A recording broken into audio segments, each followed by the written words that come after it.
Gajuwaka గంటాడలో Pentamamba temple మీలో ఎంతమంది తెలుసో కామెంట్ చేయండి. సో మేమైతే పెంటమాంబ గుడికి అయితే వెళ్ళామన్నమాట. యాక్చువల్గా ఏంటంటే మా చెల్లి వాళ్ళు గంటాడలో ఉంటారు. సో వాళ్ళైతే పండుగ చేసుకున్నారన్నమాట, పెంటం తల్లి పండుగకి.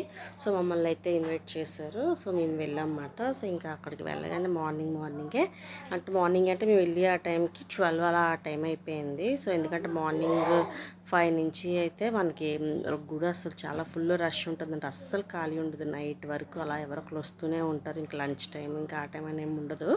ఇంకా అలా కంటిన్యూస్గా పండుగలు చేస్తూనే ఉంటారన్నమాట. కొంతమంది గొర్రెపోతుల్ని, కొంతమంది ఏమొచ్చి కోళ్ళని ఇలాగా ఎవరికి తగిలింది వాళ్ళది మటుకు అలా కంటిన్యూస్గా జనాలు వస్తూనే ఉంటారు. అస్సలు ఖాళీ ఉండదు. మేము వెళ్ళేటప్పుడు కూడా చాలా రష్గా ఉంది. బట్ మేము వెళ్ళేటప్పుడు కొద్దిగా మిట్ట మధ్యాహ్నం టైం కదా. సో ఆ టైంలో ఏంటంటే కొద్దిగా పర్వాలేదు. ఎందుకనంటే ఎండకి కొంతమంది అంత బేగా రావడానికి ఇష్టపడరు కదా. సో మేము ఆ టైంలో వెళ్ళడం వల్ల అప్పుడు కూడా మాకు దర్శనానికి చాలా ఇబ్బంది అయింది. తోసేసుకుంటున్నారు. కరెక్ట్గా మేము వెళ్ళే టైంకి ఎవరో పండుగ చేసుకుంటున్నారు అన్నమాట. సో వాళ్ళు వచ్చేసారు. సో అలాగా మళ్ళీ మెల్లిగా ఏదోలాగా మొత్తానికి అయితే లైన్లోకి వెళ్ళిపోయాము.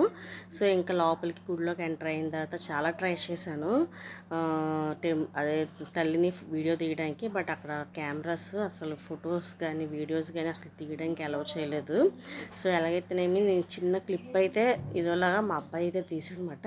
ఆ క్లిప్ మీకు చూపిస్తాను చూడండి. అసలు ఎంతసేపు అస్సలు తీయలేదన్నమాట. జస్ట్ ఏదో అలా తీసానంటే తీసి చూస్తున్నారు కదా, చూసి దండం పెట్టుకోండి. సో చాలా మంచి ఫేమస్ టెంపుల్ మాట. సో వీలైనంత వరకు ఎవరైనా వైజాగ్ విజిట్ చేసేటప్పుడు వెళ్ళి ఒకసారి పెంటమాంబ గుడి దగ్గరికి వెళ్ళి దండం పెట్టుకోండి. చాలా మంచి ఫేమస్ టెంపుల్. ఇంకా మేమైతే ఇంకా గుడిలో కూడా ఎంతసేపు ఉండలేదు. ఒక 5 minutes దండం పెట్టుకొని బయటకు వస్తుంది. ఎందుకంటే అంత రష్ ఉంది. ఇంకా బయటకు వచ్చేసి మిగతా తల్లులు ఉంటారు కదా. సో ఒక్కొక్క తల్లి దగ్గరికి వెళ్ళి దండం పెట్టుకొని కుంకుమ పెట్టుకున్నాం. సో చాలా చాలా బాగుంటుంది ఈ గుడి. మేము లాస్ట్ టైం మేము పండుగ అయితే చేసుకున్నాం అన్నమాట. సో ఆ పండుగ కూడా ఇక్కడికే వెళ్ళాలి. మా ఊర్లో వాళ్ళు కూడా ఎవరైనా సరే పెంటం తల్లి పండుగ చేసుకుంటే అక్కడ గుడికి వెళ్ళి అక్కడే తల్లికి బలి ఇవ్వాలన్నమాట. అక్కడ బలి ఇచ్చిన తర్వాత మళ్ళీ వెనక్కి రావాలి. అండ్ అక్కడ ప్రసాదం అయితే తరుసు పులిహోర అండ్ చలివందరం కూడా పెట్టారు. సో పులిహోర అయితే చాలా టేస్టీ ఉంది. ఏదైనా టెంపుల్ స్టైల్ పులిహోర అయితే అదిరిపోతుంది కదా. ఇంకా అక్కడైతే మేము కొన్ని పిక్స్ అయితే దిగిపోయి ఇంకా అటు నుంచి అలా యారాడైతే వెళ్ళిపోయాం అన్నమాట. సో యారాడ్ వెళ్ళి ఒక 1 hour అక్కడ స్పెండ్ చేసి ఇంటికి వెళ్ళేసరికల్లా 4 అయిపోయింది. ఆ 4 o'clock వెళ్ళి భోజనం చేసాం అన్నమాట. సో నేను ఆల్రెడీ లాస్ట్ వీడియోలో చూపించాను కదా.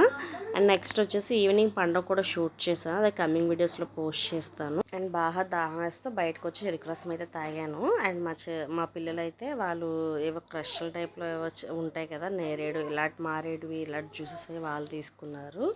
అండ్ మేమైతే ఇంకా గుడి నుంచి అయితే యారాడ స్టార్ట్ అయిపోతున్నాం అన్నమాట. ఇక్కడ మా చెల్లి వాళ్ళ చిన్న అబ్బాయి అయితే వాడు ఏదో జ్యూస్ కొనుక్కొని తాగుతున్నాడు అనమాట. సో పెద్దమ్మ నాకు 2 ఫోటోలు తీయి, నేను ఇలా నించుంటానని చెప్పేసి అని నించున్నాడు అక్కడ. సో వాడికే లాస్ట్ ఫోటో తీస్తుంది అనమాట. Thanks for watching. వీడియో నచ్చితే ప్లీజ్ సబ్స్క్రైబ్ చేసి లైక్ చేయండి. Okay bye, thank you.